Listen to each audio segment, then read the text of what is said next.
Classroom शिक्षक और विद्यार्थी का साधना रूम है। आप कहोगे साधना रूम कैसे है? साधना रूम में हम जाते हैं तो भगवान से हमारा एकाकार होता है और हम अपने भावों को ईश्वर के सामने रखकर अपनत्व से एक मानते हैं। ऐसे जब अपनी क्लास के साधना रूप में हम आते हैं तो विद्यार्थी और आपके बीच का जो तारतम्य है वो तारतम्य ईश्वर की तरह होना चाहिए। किसी ने सही कहा है कि शिक्षक का भगवान उसका विद्यार्थी है। आप सोचोगे कैसे?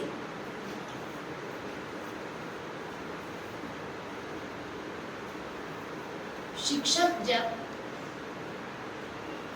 उस कक्ष में पहुंचता है तो पहुंचने के बाद वो ये देखता है कि मेरी क्लास कैसी है। जाते ही पहले आप जैसे मंदिर में जाते हैं, अपने कुछ दिया बत्ती फूल हार लेके जाते हैं भगवान को प्रसन्न करने के लिए, ऐसे ही आप विद्यार्थी के सामने जब जाते हैं अपनी क्लासरूम में तो आपका विद्यार्थी उन्नत हो, उसका जीवन उन्नतमय हो, वो प्रसन्नता से ओतप्रोत हो, उसका जीवन सुखमय हो, इस दृष्टि से जाते हैं ना अपना विषय उसके अंदर प्रतिपादित करने के लिए। तो जैसे ही आप क्लास में जाते हैं, मैंने कई बारी क्लासरूम में एंटर किया है, कई बारी अकेले भी क्लासरूम में आई हूँ किसी टीचर की, कई बार सर के साथ में भी गई हूँ। मैंने जो पाया उस आधार पर आपसे बात करना चाह रही हूँ। और होना क्या चाहिए, आपने बीएड में वो सब सीखा भी। जैसे ही आपने क्लासरूम में एंट्री की,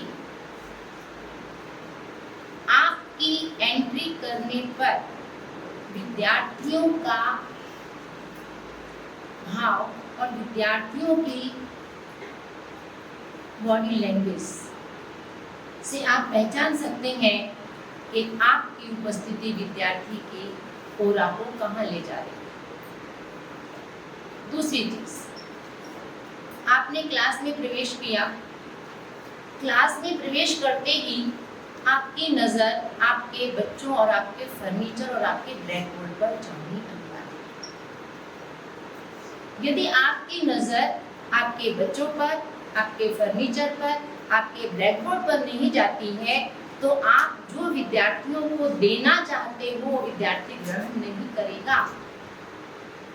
स्थान का, परिसर का, वातावरण का बहुत प्रभाव पड़ता है जब हम अपना विषय विद्यार्थी के अंदर भावपूर्ण हृदय से डिलीवर करने की कोशिश करते हैं।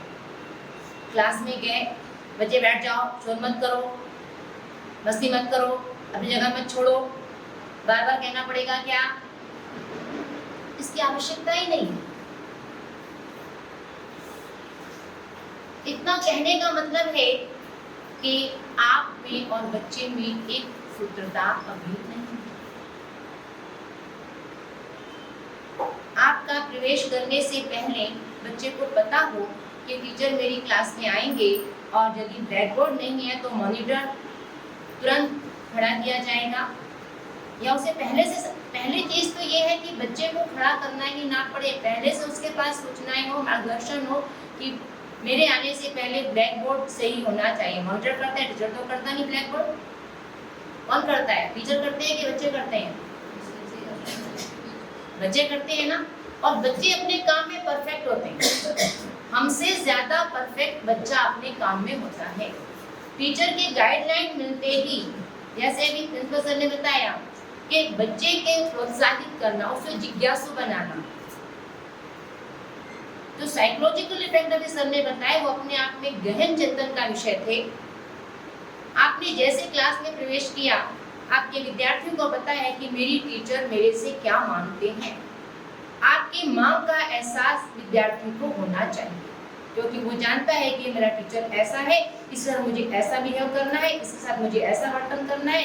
आपकी वीकनेस आपकी क्लास में प्रेजेंट होती है और आपकी रिचनेस भी आपकी क्लास में प्रेजेंट होती है बच्चों और आपके बीच में। आप क्लास में गए, बच्चों को पता है कि मेरा टीचर आएगा, ब्लैक बोर्ड जाके देखिए कल ये लिखा हुआ था, सुंदर लग रहा था, ब्लैक बोर्ड लग रहा था, आती क्लासरूम की क्या पोजीशन है, क्या चीज चल रहा है, पता चल रहा था।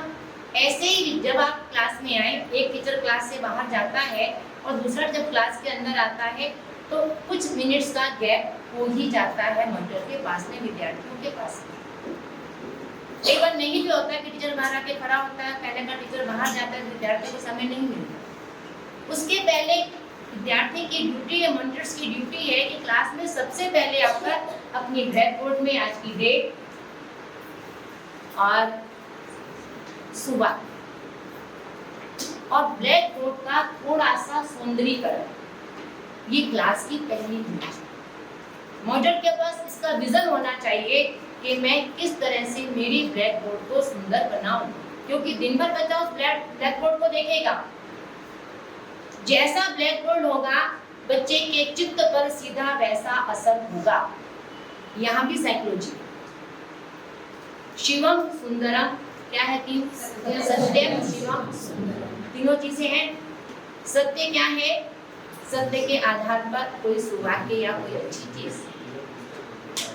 शिवम कल्याणकारी, हमारे जो अच्छे विचार होंगे तो हमारे कल्याण करेंगे, हमारे मनोत्साह को बढ़ाएंगे।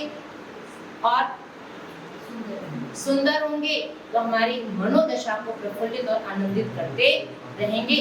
तो निराशा, हताशा, उदासा, चिड़चिड़ापन हमारी क्लास में नहीं। तो पहला काम है, सबसे पहला काम आपकी क्लास का क्लास टीचर की ड्यूटी है कि कोई ऐसा मॉनिटर सेट करे कि वो क्लास में पहले ब्लैक बोर्ड का सुंदरीकरण देखे। दूसरी चीज है, अटेंडेंस लिखी होनी चाहिए। टीचर्स होमवर्क दे रहे तो होमवर्क वहाँ लिखा होना चाहिए। आपने होमवर्क दिया, बच्चा कब लिखेगा, आप तो बोल के निकल के क्लास से बाहर। कई बच्चों ने लिखा, कई ने नहीं लिखा, आपको पता ही नहीं है। कल आप क्लास में वापस आएंगे तो क्या होगा, होमवर्क किया, आधे बच्चे बोलेंगे, आधे नहीं बोलेंगे नहीं किया, फिर बोलेंगे पेरेंट्स से बात होगी, बच्चा होमवर्क लिख के ही नहीं लाया था। ये सब घटनाएं होती हैं कि नहीं होती हैं? होती है ना। तो बस इस चीज से बचने के लिए और प्रॉपर क्लास में और आपका और बच्चे के बीच का जो मैनेजमेंट है वो एकदम नीट, क्लियर और स्पष्ट कब होता है, जब हम पूरे सुचारू रूप से इन सब छोटी छोटी चीजों का ध्यान रखते हैं। आपने अपना होमवर्क लिखा, एक होमवर्क का कॉलम हो, पीरियड फर्स्ट सब्जेक्ट आया था, नीचे आपने अपना होमवर्क लिख दिया, बच्चों ने उतारा। अभी आपके लिए एक हम होमवर्क की डायरी भी बना रहे हैं बच्चों को, कक्षा दर्पण का भी हम आपके सामने एक ला रहे हैं विचार। उसमें क्या होगा कि जो सब्जेक्ट टीचर है वो अपना सब्जेक्ट का होमवर्क और आपने क्या पढ़ाया वो आप उसमें क्लास से बाहर जाते समय मेंशन करके जाएंगे। डायरी मॉनिटर के पास होगी और आप मेंशन करके जाएंगे ताकि किसी का छूटा हो तो वो लिख ले और नहीं छूटा है तो कोई बात। और फिर उस डायरी पर आपके साइन होंगे कि आज आपने ये होमवर्क दिया। और वो डायरी पूरे 5, 7, 6 पीरियड साथ में जो भी लगते हैं हर टीचर अपना होमवर्क उसमें लिखेगा और अपने साइन करके मॉनिटर के पास देगा। मॉनिटर और क्लास टीचर बाद में उसमें साइन करके उसको एकेडमिक इंचार्ज या ऑफिस में जहाँ भी आपको व्यवस्था दी जाएगी। एक सत्संग में छोटी सी कहानी आती है कि कोई घर में मिलने आया तो बच्चे ने बोला कि दरवाज़ा खटखटाया तो पिताजी को पता था कि कोई व्यक्ति आने वाला होगा और सिर्फ खाएगा फालतू का। तो बेटे को बोल दिया कि जाओ और बोल देना कि पिताजी घर पर नहीं। ठीक है, झूठ बोलने के संस्कार देगी, दे दिए ना। अब वो चाहे कि मेरा बेटा सच्चा ईमानदार बने तो पहला बीज किसने डाला? और बच्चा कितना निर्दोष जाकर बोलता है कि पिताजी कह रहे हैं कि वो घर पर नहीं।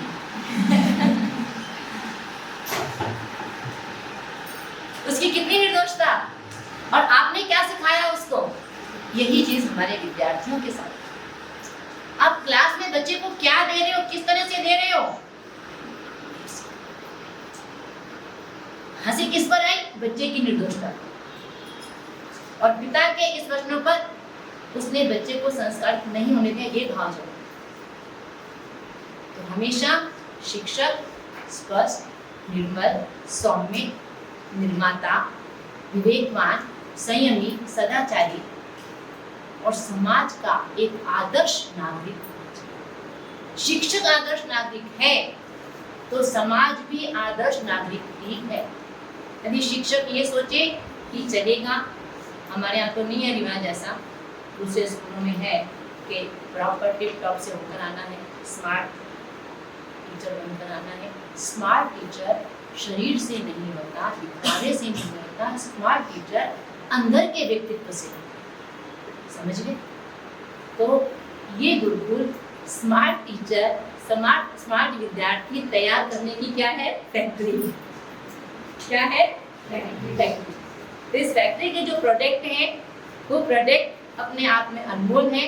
और आपने देखा होगा आज तक इस गुरुकुल में या और भी कई गुरुकुलों में है कि जो शिक्षक थे वो शिक्षक कहीं ना कहीं उच्च पदों पर